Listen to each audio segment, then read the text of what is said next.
السلام عليكم، ازيكم حبايب قلبي؟ يا رب تكونوا بخير يا رب وبصحة وعافية.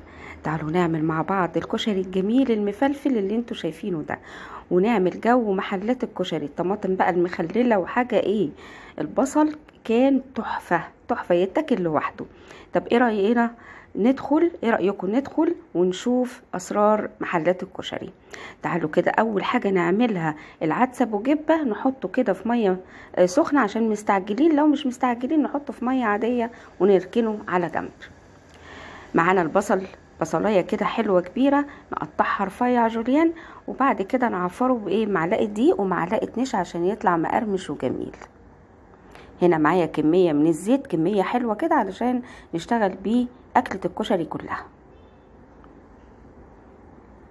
بصوا ده سمك البصل الرفيع، بجرب بيه الزيت كده وحطيته بقى ايه يتقرمش، هيبقى مقرمش وجميل. لازم تعفريه بشوية بمعلقة دقيق ومعلقة نشا. هنطلعه لونه ذهبي وجميل وحلو جدا، وهيطلع مقرمش معاكي زي الفل. ليه؟ لانك قطعتيه رفيع وكمان عفرتيه بشوية دقيق وشوية نشا، فطبعا لازم يطلع مقرمش. هنا كاميرا كانت ظلماه، هو كان لونه ذهبي كده وجميل. تعالوا بقى نعمل في حلة واحدة الرز والعدس ابو جبة وكمان الشعرية. اول حاجة هنجيب شوية زيت من الزيت اللي انا كنت عاملة فيه البصل، وهحط فيه الشعرية تتحمص. هنحمص الشعرية ونحط عليها شوية ملح علشان توحد لون الشعرية. وحدوا الله، لا اله الا الله محمد رسول الله. حطينا رشة الملح، وادي لون الشعرية اللي احنا عاوزينه، اغمق شوية من المعتاد. شعرية الكشري يا جماعة بتبقى غامقة شوية. انا هنا كنت غاسلة الرز كويس قوي وشايله منه النشا ومصفياه حلو جدا ما فيهوش مية، علشان اعرف احمصه مع الشعرية تحميصة تمام. قلبته لحد ما اتحمص، وسمعت الصوت كده في منتهى الجمال. هحط بقى كمان ايه، هحط العدس ابو جبه او العدس البني القمر اللي انتوا شايفينه ده، اتنقع ساعتين معايا. برضو هحمصه تحميصه حلوه جدا مع الرز والشعريه. لازم نسمع صوت التحميصه يا جماعه. هنفضل نقلب كده في شويه الزيت، وبعد كده هجيب كوبايه وفيها مرقه خضار ومعلقه كمون ومعلقه كزبره وشويه ملح، نحدق بيه الرز والعدس والشعريه.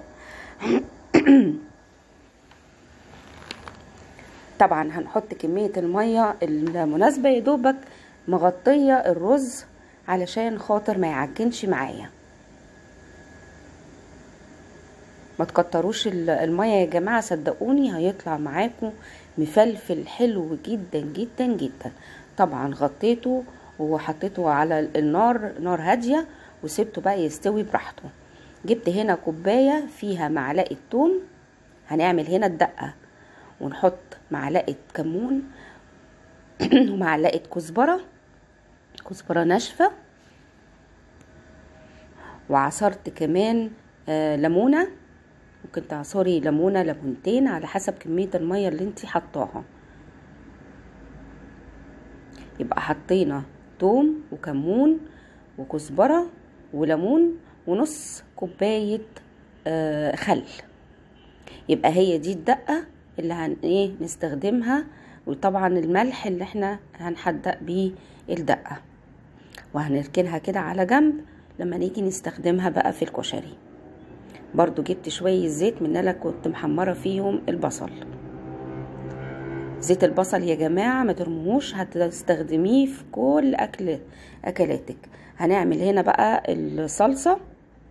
حطيت طبعا نص معلقة توم وكمون وكزبرة ومعلقتين صلصة زي ما انتوا شايفين كده اهو. هنشوحهم كده بس على النار تشويحة بسيطة، كل حاجة كان لونها ذهبي يا جماعة، الكاميرا كانت ظلمة كل حاجة، لكن الحاجة عندي لونها كده فاتح وذهبي وكانت جميلة. طبعا دي الطماطم المعصورة، عايزين تحطوا صلصة براحتكم، انا بحب استخدم الطماطم الفريش. هسيبها كده على النار لحد ما تتسبك وتاخد الايه السمك التقل اللي احنا عايزينه للصلصة. طبعا هحط نص معلقة سكر ونص معلقة ملح علشان خاطر الحموضة، السكر عشان الحموضة يا جماعة، خدوا بالكم. هنسيبها كده على جنب لحد ما تتسبك. هوطي النار عليها وهروح نعمل زيت الشطة.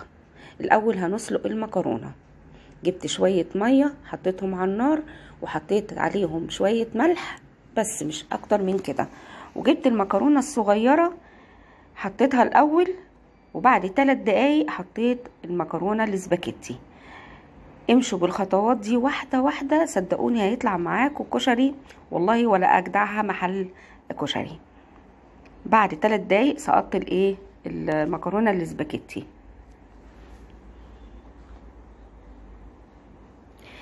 تسوية المكرونة يا جماعة ما تهروهاش، لو طلعت مهرية معاكم ولا معجنة يبقى خلاص مش حلو، لازم تبقى مظبوطة معاكم.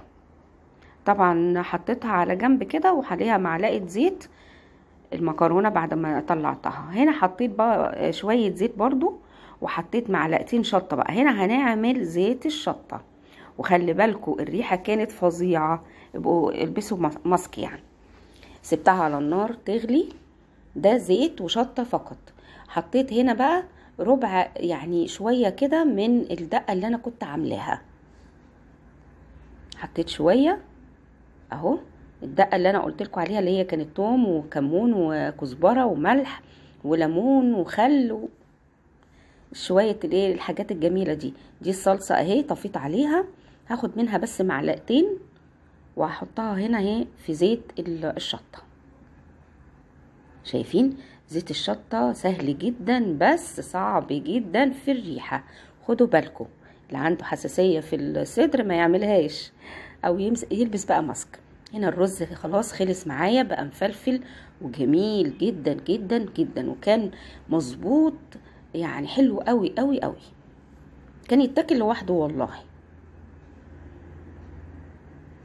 طبعا سلقت الحمص في ميه بس، متحطوش اي اضافات للحمص، ولما يستوي يبقى كل حاجه جاهزه معايا التسبيكه الصلصه، معايا المكرونه اهي مفلفله وجميله، معايا السوسات زيت الشطه، ومعايا كمان الدقه اهو حطيتهم كده زي المحلات بالظبط، عملت لهم جو المحلات.